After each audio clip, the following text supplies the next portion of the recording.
So you guys were one. I'm hearing a lot of you guys wanted a theme song short, so here we go.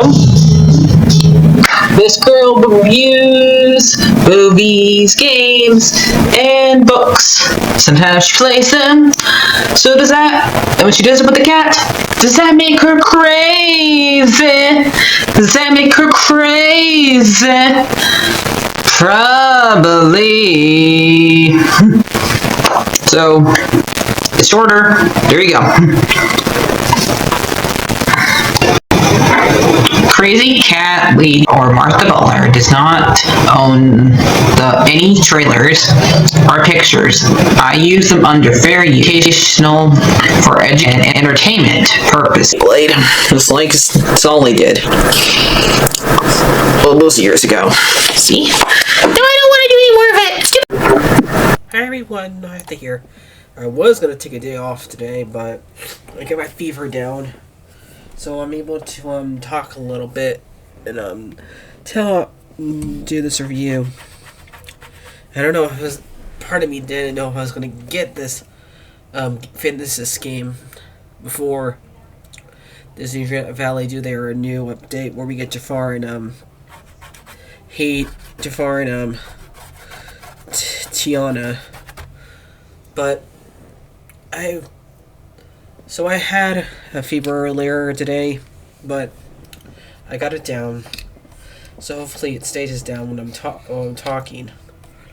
So I played the game Control because I wanted to play the DLC that has Alan Wake in it.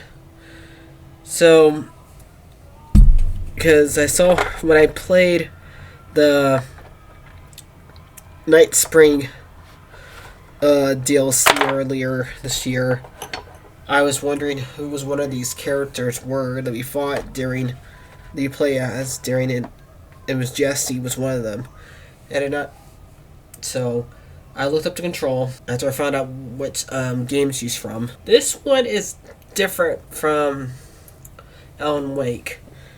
Well, Alan Wake is definitely horror. This one is has horror elements, but this is more science fiction genre. You go to an older building that's called the Oldest House, looking for your brother, Dylan.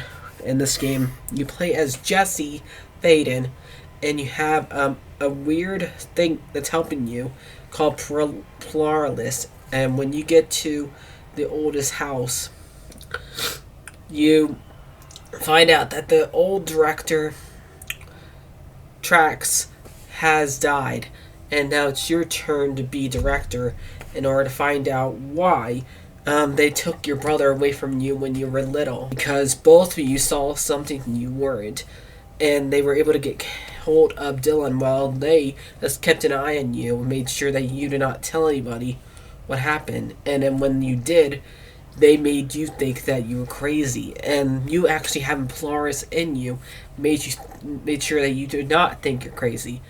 And so when she goes to the Oldest House, we meet Artie. Now, do you remember Artie in Alan Wake 2? Even though this game came out a couple years before Alan Wake 2, when I played this, I was like so happy that there was somebody in this game that I know from Alan Wake, and that's Artie. And he helps you during this game, mostly, I think, during like the second act and the final act, because he's the one that gives you the tape recorder so you can listen to Old Gods of Asgard. And I guess he's the North god of water, or something to do with water. So, just like the ones who do the Norse gods Asgard, who are both named after Odin and Thor, he is named after one too. And I don't know about the drummer, because we never find out who the drummer is named after. If it's like Loki or anybody else, but because we don't know what happened to him. But this. So what you're trying to do during this game is you're fighting an enemy called the Hiss, and you have to try to cure a bunch of people who are floating. Like, they all float down here, basically, like from it. When I was playing this game at first, that's what that kind of reminded me of. That's why earlier I made a short with putting it right by it. And while you're going through this building, trying to find your brother, you find a videos of a scientist named Mr. Darling, and he has the same voice as Alan Wake. This guy who's doing motion capture here and the talking here is Alan Wake's voice, I found out. And he's basically, if you ever watched this show, Lost, he does what that guy does in Lost to John Locke, where you have to watch a bunch of videos to understand what's going on, and that I'll make sure to show you an example just in case. But eventually you do find out where your brother is, and unlike most games, unless you go looking for it like I did, since I did want to play the Alan Wake DLC, there's not bosses in the main game. There's a couple bosses that are secret. Mostly you just fight a bunch of hiss that come like blow things up at you, who slam down at you, who levitate, throw things at you, and who chase you, or who has a hammer that they hit you with, or they throw it. And mostly when you find other characters like Landstrom, the Marshal, when you talk to them, it's mostly motion capture, but it's not.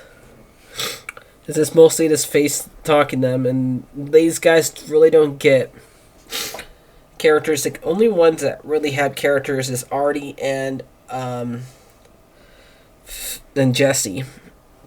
When you find where Dylan is around Act 3, you bring him back, and you find out there's something wrong with him. Like, his has definitely affected him, and so you have to keep on going on, and you find out that Polaris is and you have to try to save the Polaris, and when you do, you actually find out that you destroyed the only thing that is keeping you and the other people in this building from getting possessed by the hiss. And there's also a great scene that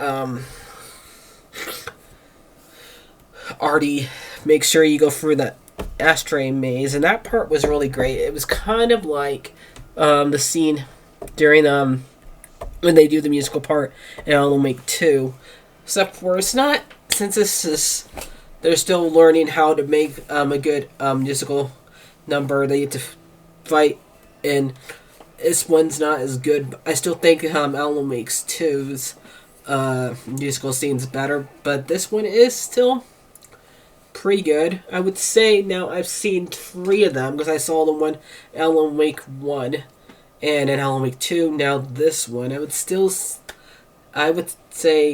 Alan Wake 2's music scene, then Control, then Alan Wake 1. That's how I would say, because Alan Wake 1, you don't really get to,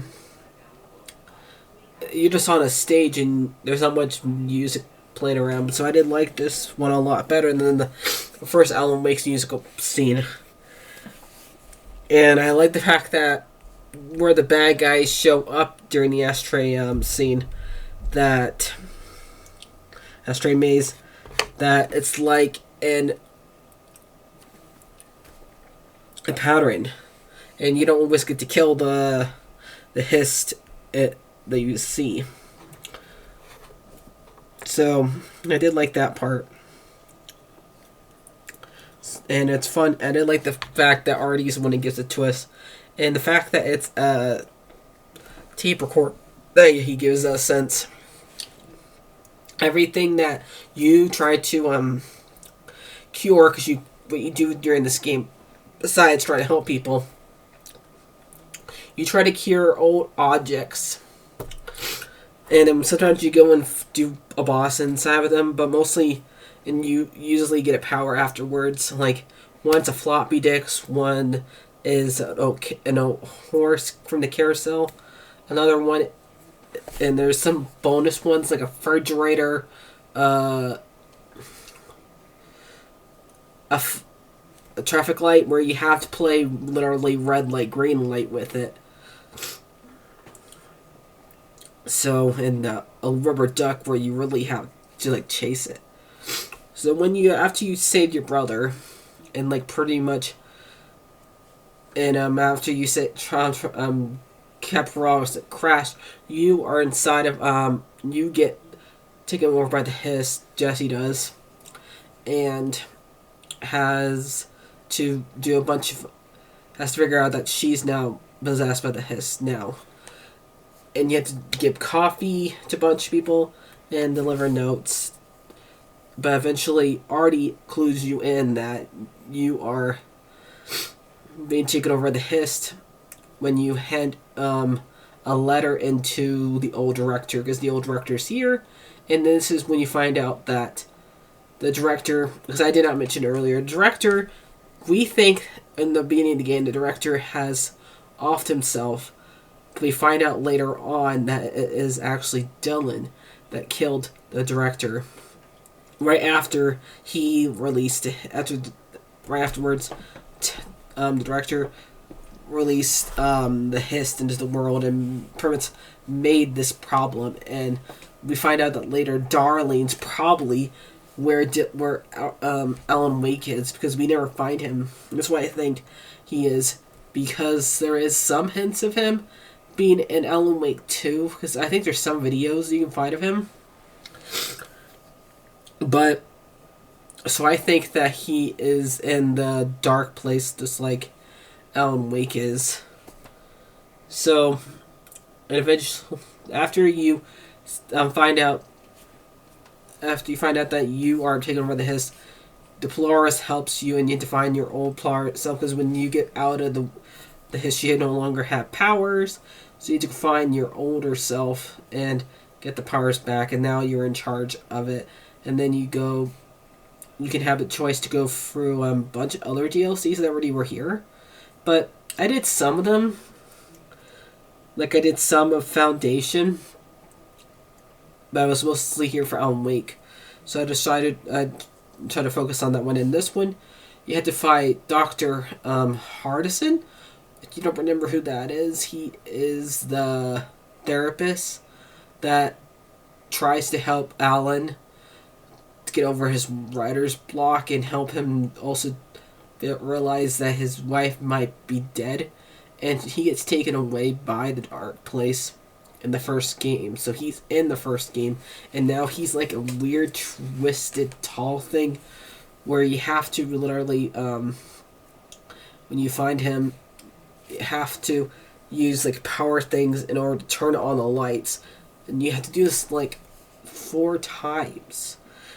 And you go to the hotel that you go through the game, because in the main game you go to a hotel a bunch of times, and you have to ring the bell and find a way to get to the triangle door. And here, this time around, the hall, when you get there, Alan's there and he's talking to Thomas Zane, but I'm pretty sure it's a Scratch pretending to be Zane, and he's the one that's also doing the typewriting. And this is so it's your job to defeat Dr. Hardison, and I'm hoping I'm saying his name right. So his boss fight was really hard. I had a hard time realizing you had to put 4 different PowerPoints, and you had to keep on like throwing things in, shield up, and use your gun to shoot at it. So the way I did it, because there is a way to make sure he doesn't hit you.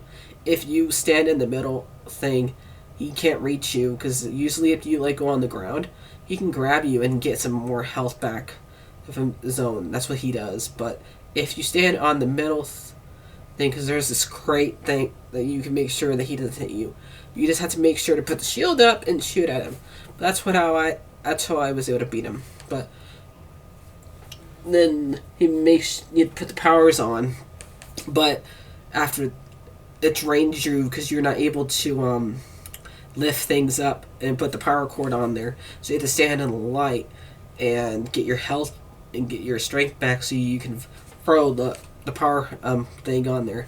And since Jesse doesn't have a flashlight like Ellen does in Alan Wake 2, you have to use like a lantern most of the time during this game. So I did like in the way it ends after you beat Dr. Hardison. You offer one of the other people who work there with you, Hardison, Landrin, I think his name was, the one that you have to talk to for the extra stuff that I mentioned earlier, like the rubber duck, the refrigerator, the traffic light. He's down here, but you only get to hear his voice, so he like mentioned stuff about his cat. And so we find out because that we're gonna one of the bureaus is gonna go to Bright Falls and help Ellen in the future. So that's what the DLC's alluded to. So what did I think about Control and the Alan Wake DLC? Well, I think it's really a good game. Probably gonna give it like. So I'm gonna rate both of them separately because I did like the DLC. It's not that good. I think I liked when Jesse showed up in Alan Wake 2 more than I did like this one because you really didn't get to see Alan that much, and so I didn't really like that part. Probably gonna give it probably like. And the boss fight did take me a while to defeat. The one thing I don't like about this game is the fact that they put the health right by the things you're attacking, so you have to go near the thing you're attacking in order to get healed. If you want to get healed, or you're just going to lose your health, or you're just going to die. But you have to risk getting hurt in order to get healed, and sometimes when you get the health, you actually get more hurt than you already were, and you have to find out and ask yourself, was it worth getting the health if you actually are hurt worse than you were when you went to go get the health that happens to be right by the thing that you're attacking? I think it's basically saying don't get hurt. Like most of the time I was playing this game, I was mostly hurt near to death. I don't know. Remedy likes to because Alan Wake 2 did take me a while to defeat too. So Remedy likes to make their games really hard to figure it out. It is fun that way. So I'm probably gonna give Control by itself a 7. While I get the DLC probably a 6. So because I would like to see Alan more. All we get to see of him is have one cutscene, and the rest of him is typing on his typewriter. So I think I did like the when she did show up in Night Springs more. So I'm gonna try to see how many I can, because I did show my playmate on here. So hopefully I can get that on here. So I'll see you guys later. Like, or subscribe, and hopefully I do feel better next time I record. When that is, so goodbye. And if I don't post a video tomorrow, you know why? Because I got my fever down today, but I'll find out if I keep it down tomorrow. I waited until my fever was down today, so we'll see. Like, hit, and subscribe, and bye.